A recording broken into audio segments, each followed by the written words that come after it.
كان الكلام مفتوح والامن فيه والبلد يجني اقبل العلاج الجاي اقبل العلاج الجاي لملموا الحشود وجابوا الكيزان ماركين حربي رسوا اشترك بكم تكلفتهم. Hola a todos quienes nos siguen desde Huesadero y Reportero Ambulante. Hoy 25 de julio, Ecuador suma casi 8,000 casos positivos y más de 5,000 muertos desde el 29 de febrero que se confirmó el paciente cero de la COVID-19 en el país sudamericano. Quito suma aproximadamente 2,000 contagios y otras ciudades como Guayaquil experimentan una dramática zozobra por saber realmente cómo se registran los números de enfermos por el nuevo coronavirus. Cuando colapsó el sistema de salud, salieron a la luz imágenes de cuerpos abandonados en las calles y se advirtió un escenario complicado en el país. A la crisis sanitaria hay acusaciones de casos de corrupción que apuntan a las autoridades en compra de insumos y medicinas, licitaciones dudosas, censura a la prensa y otras irregularidades que agudizan la crisis en el país. También han comenzado sanciones por no usar mascarilla y no respetar el toque de queda. Agradezco a Galo Paguay, fotoperiodista ecuatoriano, con una larga trayectoria en coberturas distintas, su tiempo para dialogar en este ejercicio y darnos a conocer qué sucede en Ecuador y cuáles son los obstáculos que viven los fotoperiodistas en medio de esta pandemia. Galo, gracias. Gracias, Carlos. Buenos días a todos acá en Ecuador. Y gracias también por esta oportunidad y sobre todo tener esta conversación contigo. A ti, Galo, muchas gracias. Para empezar, Galo, ¿en qué situación se encuentra Ecuador y cuáles han sido las principales problemáticas en el país generadas, pues obviamente a partir del avance de la COVID? Bueno, para las personas que van a escuchar este video y audio, ubiquemos, Ecuador está en el continente americano, está en la parte sur, tiene como frontera al norte Colombia y al sur Perú. Entonces, estamos en la costa del Pacífico. Nosotros tenemos, según el INEC, todavía una población de más de 17 millones de habitantes. Por el inicio de la pandemia, que aquí empezó desde finales de febrero hasta la actualidad, vamos a llegar a los 80,000 casos, exactamente hay 79,049 casos de contagio. Bueno, yo estoy ubicado en la provincia de Pichincha, en la capital Quito del país.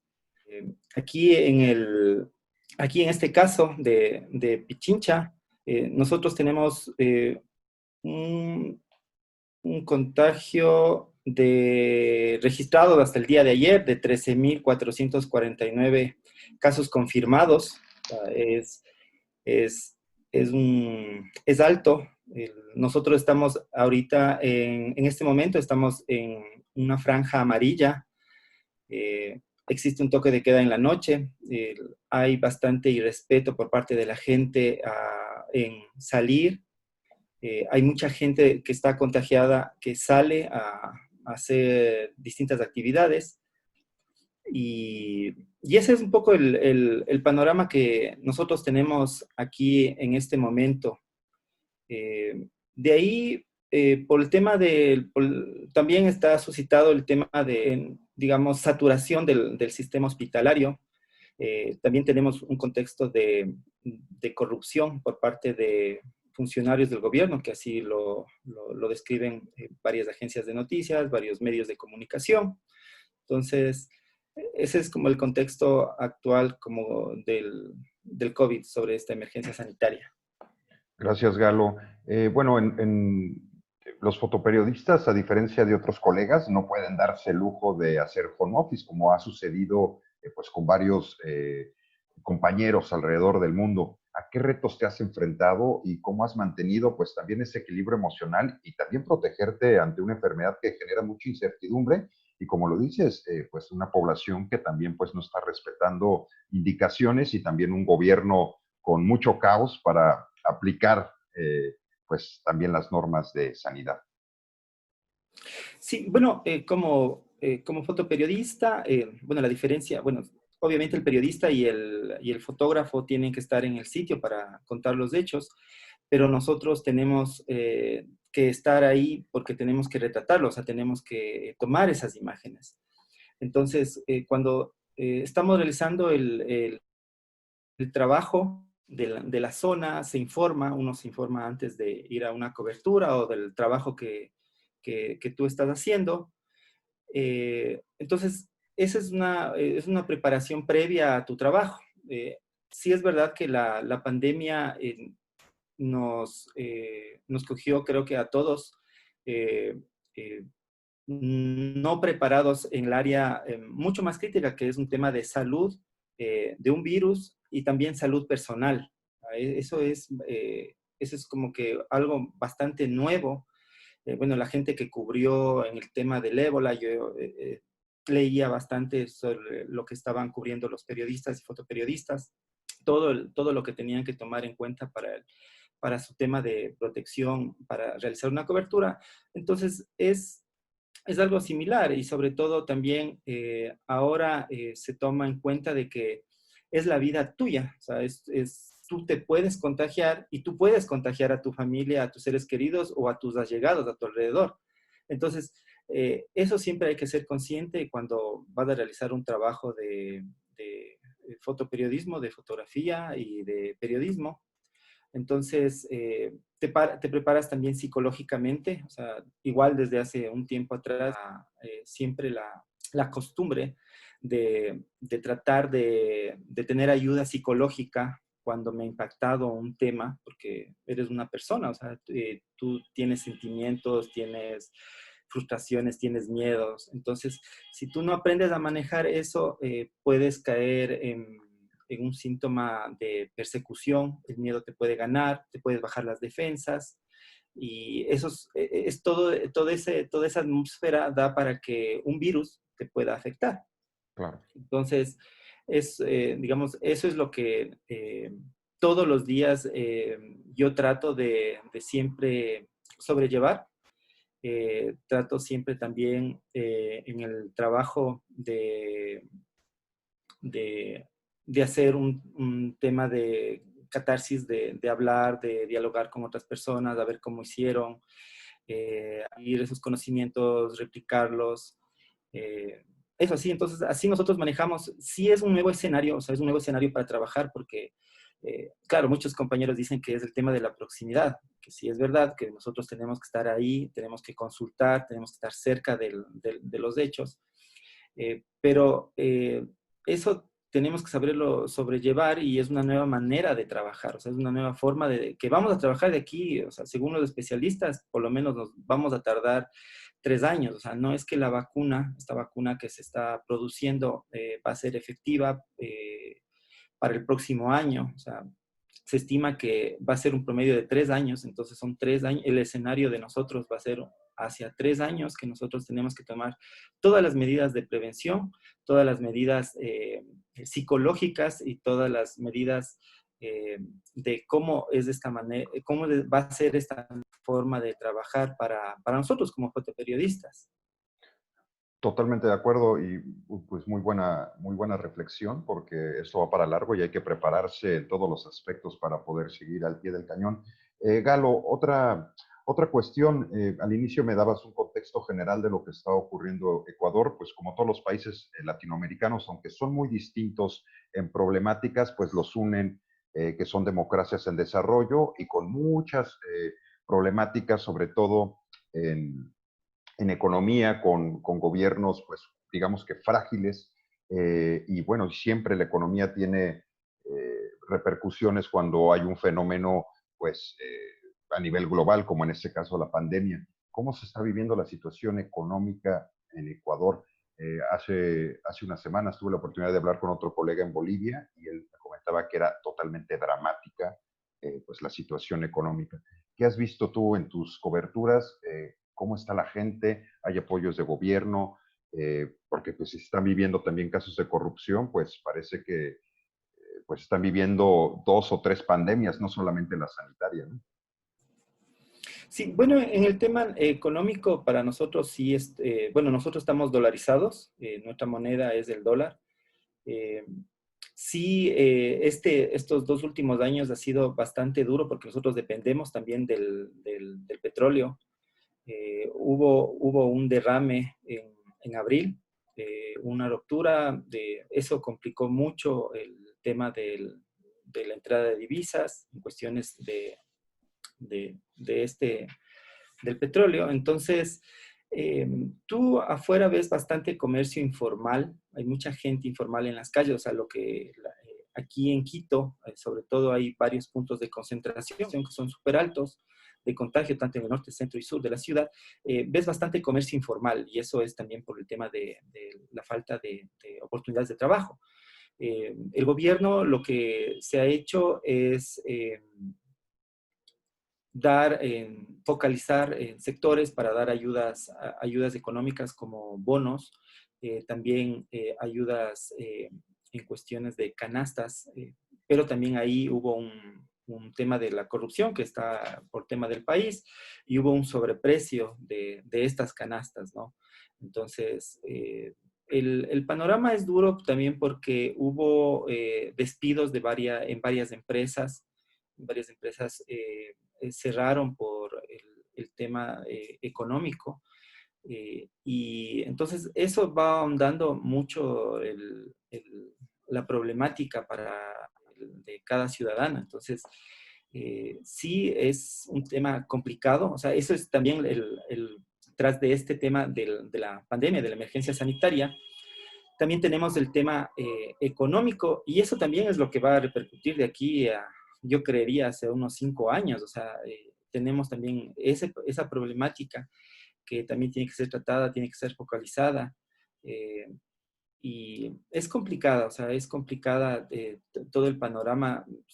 Digamos, ninguna persona está segura en su ámbito, porque a mi alrededor, o sea, se ha escuchado del tema de despidos, bajas de sueldo, eh, y encima más que tienes el problema del tema de salud, que también antes de la pandemia había problemas de poder tomar un turno. Tú podías estar enfermo en este momento, querías llamar porque tienes que hacer un llamado, y ellos te podían decir que después de 3 meses te dan el turno para que tomen tu atención. O sea, yo seguí el caso de una persona que necesitaba una operación, y a ella le daban 9 meses para poder recién operarla, pero ella tenía en ese momento, instante, la emergencia. Entonces, es así de complicado el tema aquí en el país.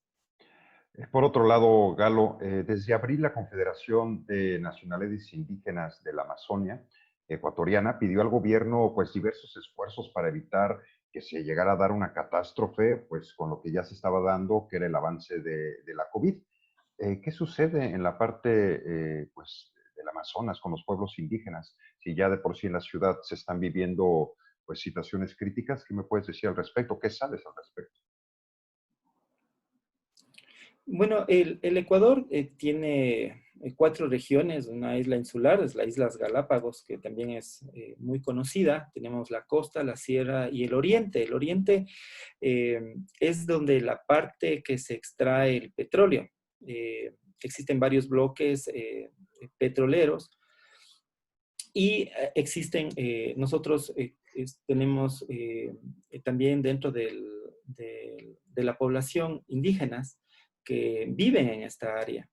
Entonces, ya ha habido una lucha mucho antes por el tema de la extracción de petróleo y de los derrames y las problemáticas que conlleva eso.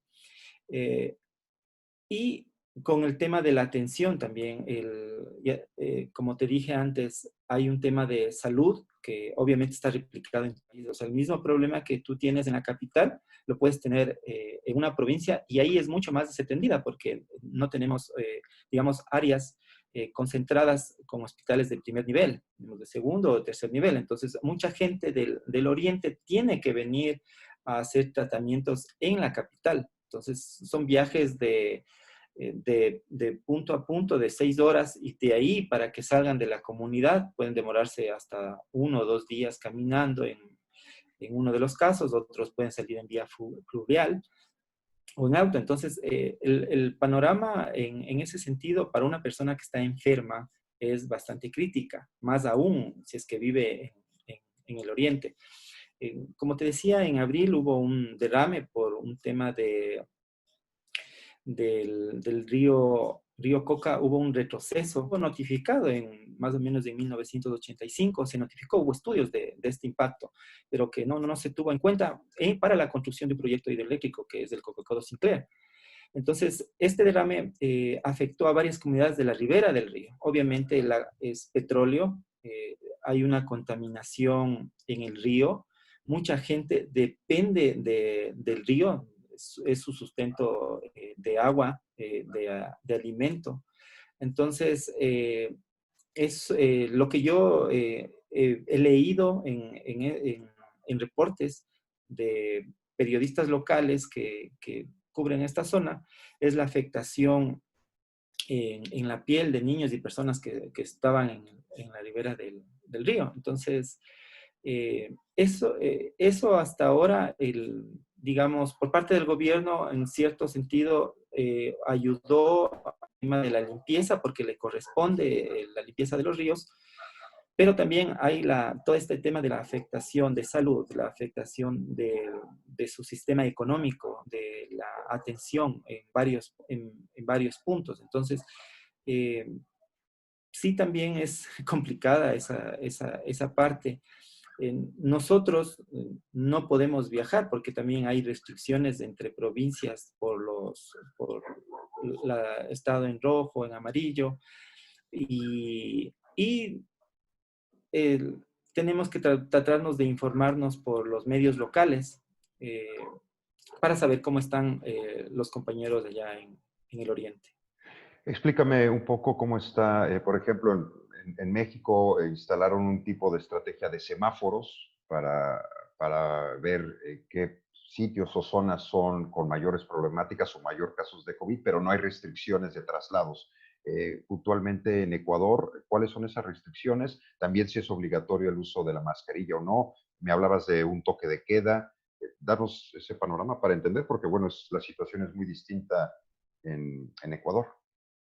Sí, en un comienzo, cuando estuvo el semáforo rojo, a partir de las 2 de la tarde hasta las 5 de la mañana, había restricción de movilidad.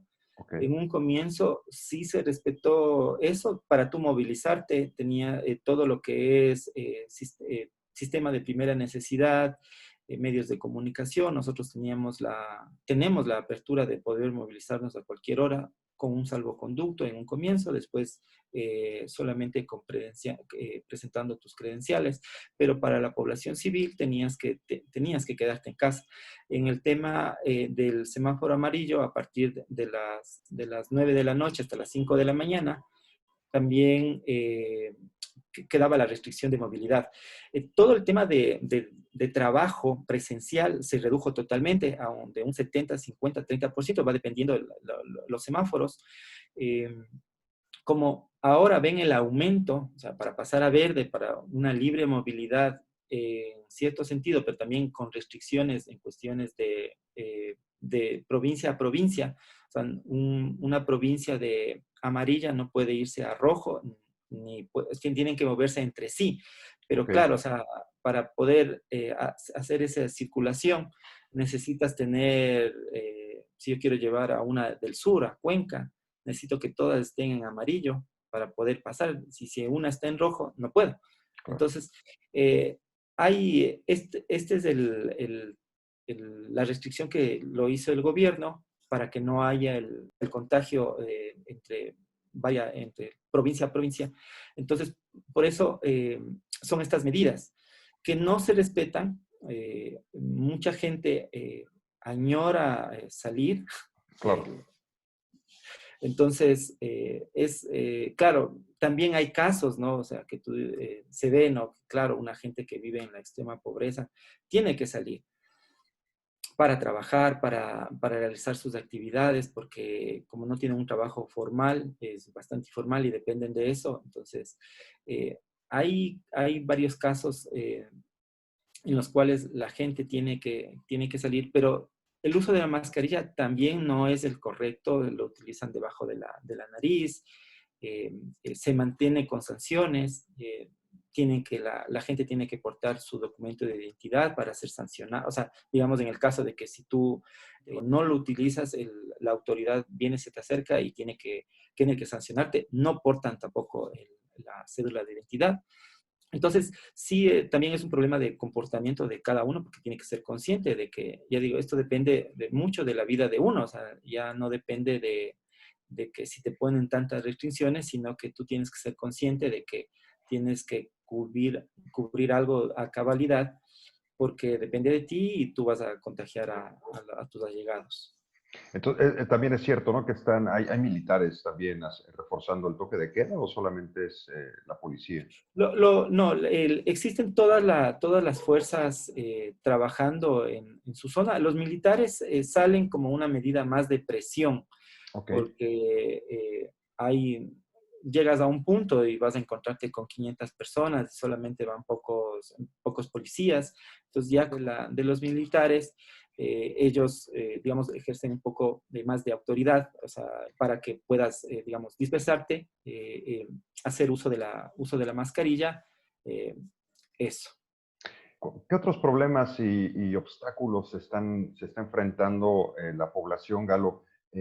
También otro de los problemas en países en vías de desarrollo generalmente es la escasez de agua, y más una enfermedad como el COVID, donde si uno tiene que mantenerse las manos limpias, etcétera, pues hay zonas, sobre todo en Latinoamérica, pues complicadas, ¿no? Para que se cumpla eso. ¿En Ecuador sucede lo mismo o hay otro tipo de factores que están pues agravando la crisis, además de lo que hemos ya comentado? A ver, el tema siempre creo que va a partir de la situación donde te encuentres y el lado de vulnerabilidad. Eh, si tienes un problema de agua, si existe escasez en algunas zonas, tienes que también lidiar con el tema de obtener agua en comunidades. Yo realicé un trabajo en los cuales hay más o menos una extensión de unas 10.000 hectáreas secas, donde la gente de una montaña tiene que entubar agua para abastecer a todas las comunidades, que son como 256 en una provincia. Entonces, también tienes que lidiar con eso de poder que la gente que está arriba recibe más agua que la última comunidad de abajo. Entonces, tienes que lidiar también con todo el tema de permisos, con el tema de que te dejen pasar el agua. O sea, aunque estamos en una zona que es beneficiada por estación verano e invierno con agua, ver esa situación es súper doloroso, porque habla del comportamiento humano, o sea, Claro. no habla del tema de solidaridad, te habla un tema de mezquindad, que el agua es para que todos puedan repartirse, si esto es que en ciertas zonas no existen. También tenemos el problema de la potabilización, que también en varias comunidades donde existen ríos no pueden potabilizar el agua. O sea, entonces, ese creo que yo le veo más el problema. De ahí, con respecto al tema del COVID, como te digo, siempre va a estar relacionado con el tema de salud, Claro. y también el tema, como te digo, económico. Yo realicé un reportaje en el cual mucha gente del campo, para todos, tienen que salir a los mercados, y los mercados también tienen un sistema de pago de su puesto, y no te dejan a una persona productor estar ahí por parte del municipio y los revendedores. Entonces, eh, también es triste ver cómo una gente trata de producir, porque la producción en el campo es duro, Claro. tratar de sacar los fines de semana o los días de feria la venta de su producto, pero no lo puedas hacer porque tienes por un lado a una autoridad que no te deja colocar para que vendas, y por otro lado los distribuidores, que ellos ganan, o sea, porque ellos te están revendiendo un producto. Entonces, a veces también la gente no es consciente de generar como una economía local y una economía solidaria para poder de estos productores y irse mejor a las grandes cadenas, ¿no? Entonces, es un sistema económico que también debería cambiar con el tema de la pandemia, o sea, que Claro. debería ser siempre un tema de la gente, de ser consciente y hacer economía local. Más solidario, ¿no? En Ujú. cambiar el sistema, al menos en lo local, para poder hacer frente a la pandemia. Y Galo, ya casi para terminar esta charla, ¿qué reflexión podrías compartir? Y obviamente, ¿qué historias? Bueno, ya me comentaste al menos dos o tres, pero ¿qué historias te han impactado más, que te ha tocado de primera persona, que te han afectado de cierta manera? Y bueno, y te pueda, al menos ya han pasado 4 meses, 5 meses de que empezó esta situación, 6 alrededor del mundo, y bueno, ya podemos al menos analizar o reflexionar, pues, lo que nos está dejando de enseñanza en nuestro quehacer periodístico y bueno, yo obviamente también como seres humanos. ¿Qué me puedes decir al respecto, Galo? Sí, sabes que primero creo que lo fundamental para cada uno, seas periodista, seas fotógrafo, seas cualquier persona, es estar totalmente informado. O sea, tienes que estar informado de una fuente que sea confiable. O sea, creo que eso tiene mucho para tomar cualquier decisión y para estar preparados. De ahí, claro, en este caso, digamos, como periodista, como fotoperiodista, tus fuentes tienen que ser bastante confiables, tienes que hacer esa cercanía de fuentes y tienen que tener toda una diversidad. O sea, en este caso, el tema de los médicos, yo en este año yo llevé un tema de investigación con un grupo de estudiantes que iban a ser médicos y esto me llevó a ver cómo es su día a día, sus problemas y también cuáles son sus especialidades. Entonces, yo logré tener un círculo de médicos que son muy buenos.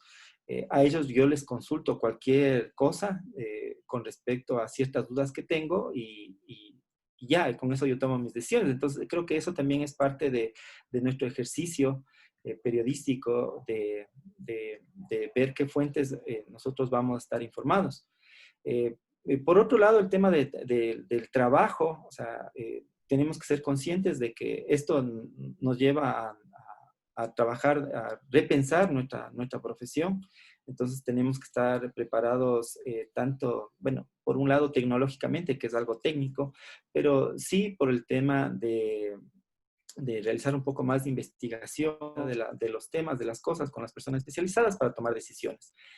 Eso. De ahí, creo que también otro punto ya también personal, y esto está libre de lo que sea fuera medios de, ¿cómo es? Estar alejado de las redes sociales. Eso también es muy bueno porque la ansiedad te la quita totalmente. Entonces, tú estás informado de fuentes confiables, entonces con eso tú ya es suficiente. O sea, entonces, redes sociales sí, totalmente. Yo, bueno, desde hace mucho tiempo ya los dejé, los dejé solamente. Yo me entro para ciertos puntos puntuales y se acabó. Entonces yo no tengo yo no tengo una necesidad de estar en redes sociales ni tampoco de estar constantemente todos los días. Entonces, ese trajín te baja bastante el tema del nivel periodístico. El otro tema que creo que ha resultado bastante interesante para mí este año también fue el tema de realizar investigación. O sea, sí lo hacemos, pero creo que hay que como periodistas, como fotoperiodistas, debemos de enfocarnos mucho más, o sea, debemos reforzar totalmente eso. Eh, y nada, y también igual como seres humanos debemos tratar de ser solidarios. Eso nos falta bastante, es lo que tú ves en el día a día cuando sales a hacer cobertura, hay que ser bastante solidarios. Y así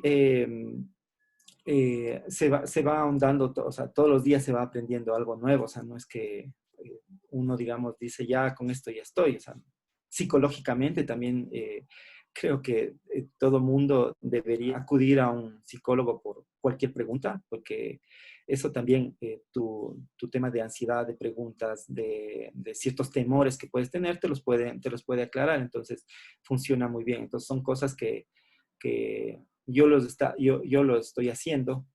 A mí me ha funcionado muy bien. Yo lo comunico a las personas que me escuchan y las personas que me preguntan.